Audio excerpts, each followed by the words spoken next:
say the whole function behind the revolutionary movement is to challenge these trends in the status quo, to challenge the status quo. You know, conceive of being, some 30,000 years ago in a cave, and somebody comes up with a suggestion, let's say for argument's sake, why don't we go ahead and instead of living in a cave, try to construct shelters that are more permanent and live together cooperatively in villages? And somebody says, well, how can you do that? The whole tendency is to live in caves. We now live in caves. Or go back even further, if somebody could speak at the time in any way that would resemble our manners of speech and generalization, say, why don't we go down from the trees to the ground?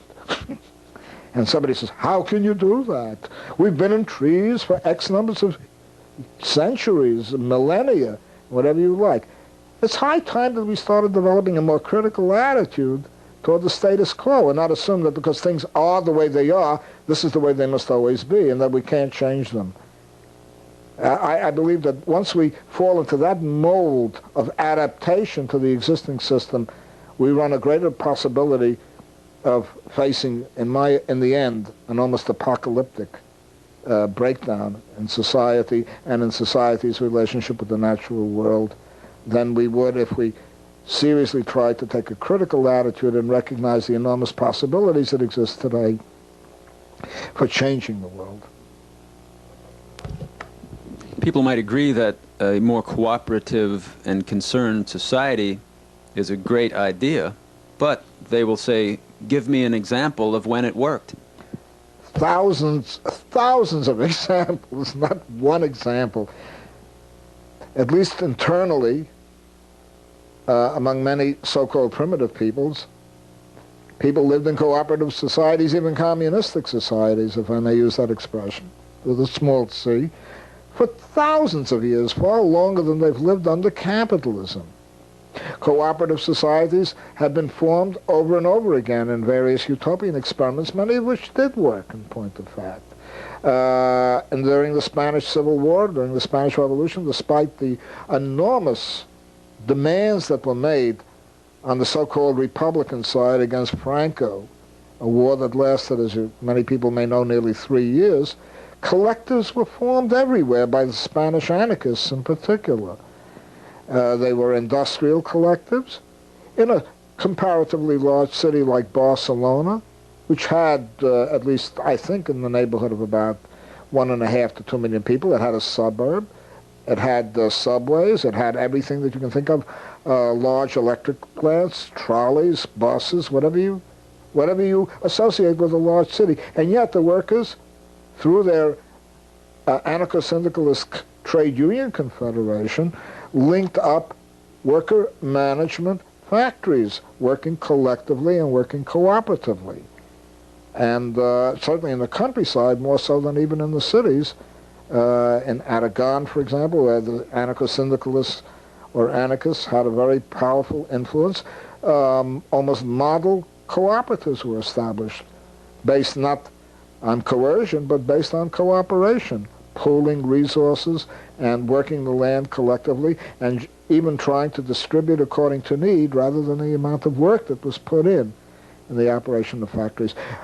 I can give many examples of that in revolutionary situations and sometimes in non-revolutionary situations where cooperatives and cooperative forms of life existed. In fact, it's a very integral part of American history itself that for a long period of time, particularly on the frontier, but also in New England, you had highly cooperative communities, towns, and in many cases cities like Boston, where people did work together to a greater extent than we would have supposed were possible today.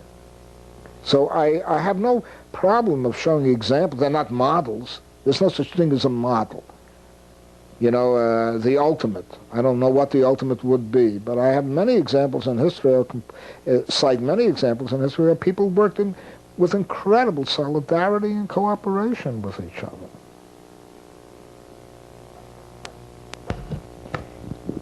But again, these examples you're stating are historical, not contemporary. There are new systems of power that haven't existed in the past.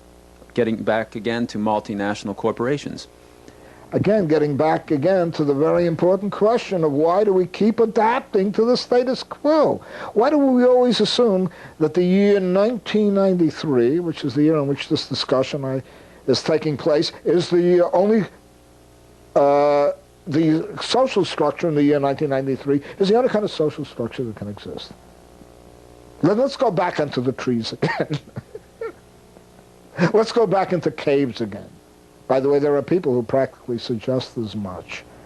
I'm amazed, particularly in a world that's supposed to be rattled by future shock, ever greater changes, where people tend to take each change as the ultimate and absolute form of social life, values, economics, and whatever you like, to which they have to adapt.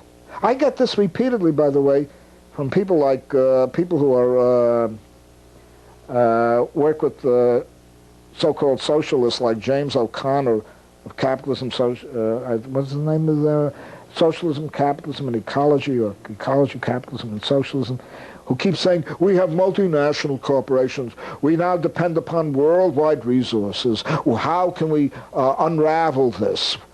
It's as though we can't. Well, how could we unravel Tsarism in 1917 in Russia? How could we unravel British rule in 1776 in the United States? How could we undo slavery in the 1860s as a result of the Civil War? How could we get out of the Depression of the 1930s? I mean, why don't people ask themselves these questions? Would there ever be innovation in the world if we just took what exists right now and said this is all that could exist and we have to adapt to it? I'm puzzled. I'm utterly puzzled.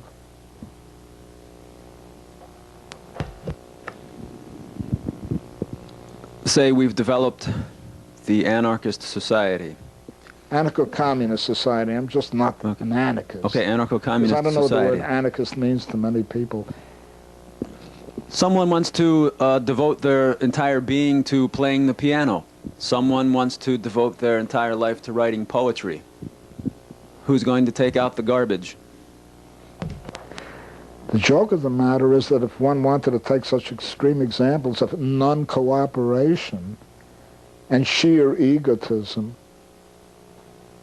for granted, we actually have a technology that is emerging that could do that. It could do exactly that if one wanted to devote one's entire life to composing music, or one wanted to devote one's entire life to composing poetry. I don't even know if poets and musicians will devote their entire lives to doing exactly that. Many individuals who are among the great talents in these various fields must garden. They have to have consociation of one sort or another. They travel. They also want to do physical work of one sort or another. I mean, you become a very one-sided person if all you did was become the fingers that interpret, say, a Chopin piece or a Mozart piece or whatever you like. The Greeks had a very healthy attitude toward this, although I'm not trying to invoke Greek society, ancient Greek society, as a model of anything. They said people should be all-rounded.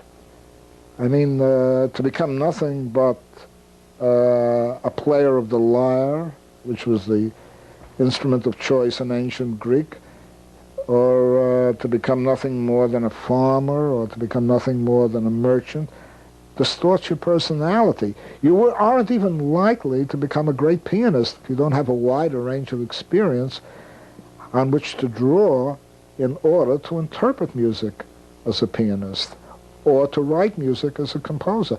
You also have to live on a much wider horizon to be a novelist or a poet. If all you're going to do is play around with verses and not really live in the world, then you become nothing more than a machine, a human machine for composing verses. What kind of sentiments can you invoke from some deep hidden reservoir of sentiments that exist only within you and that are not in some way or other related to your involvement in the world? Without the involvement, without being involved in the world, you're not even likely to be a person who decides to become a poet, or should even want to become a poet. Poetry should be a way of expressing experience And experience involves consociation. It does not involve a hermetic life sealed away from the rest of the world. Afterwards, if you started digging into yourself, you'd find a vacuum. It hasn't been filled in by life. So I regard such questions as well-meaning, but rather naive. I mean, Dostoevsky, take great writers, Tolstoy, were in the world.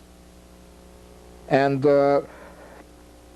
today in particular, many people who live relatively sedentary lives, because they may be pianists or composers or novelists, have to get out and have to use their bodies, or else they're not going to live very long, so to speak, and they're not going to have a wide enough range of experience to utilize as a means of expressing themselves creatively. Many anarchist writers have found religion to be subjugating and oppressive. In this new society, what place would religion hold? Hopefully a minimal place, to put it mildly. I make no denial of the fact that I am an atheist, that I want to know reality as it is, not as I project it through a deity, because all deities are human projections. I mean, you don't have to simply go to the Greek Olympic deities where you had all these magnificent Apollos and Dionysiuses and so forth to formulate a religion. Even an abstract religion, say such as the kind monotheistic one that was basically abstract, although we're supposed to be made in the image of that abstract deity.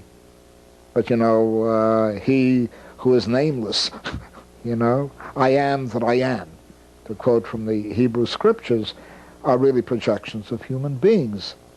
And what we do is essentially, or what people did, and still do, I suspect, essentially is to project themselves, or humanity, into some transcendental world in order, and sometimes even in the very material and natural world.